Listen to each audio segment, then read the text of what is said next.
Hi, good evening, everyone. I am Jasmine Valdez, and this is our daily devotion. And our topic for today is, okay lang bang makinig ng mga secular songs? Common grace. So, in 1 Corinthians 5, 9 to 10, it says there that, I wrote to you in my letter not to associate with sexually immoral people.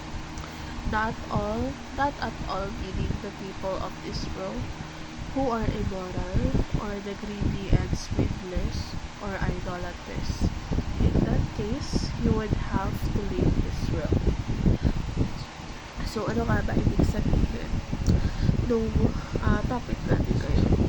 So, yung Bible kasi, it definitely teaches us that God's grace extends to everyone, not just to Christians. This means that even non-believers can experience God's goodness and blessings. And this is known as common grace na tinatawag.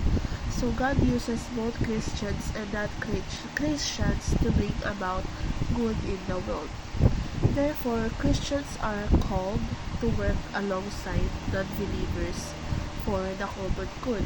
So this means collaborating with them on projects that benefit everyone, like helping the poor, protecting the environment, or promoting peace.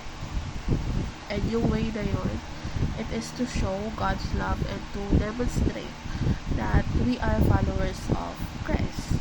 And actually, working with non-believers can be a little bit challenging, but it is really important to remember that we are all part of the same human family. So we should be sensitive to God's work through all people, regardless of anyone's belief. And by working together, we can actually achieve more than we could alone. And that is true because we can build a better world for everyone. And we can show the world that God is love for all people. And that is our topic. Okay lang bang makinig ng mga secular songs? Have a good day and bye for now.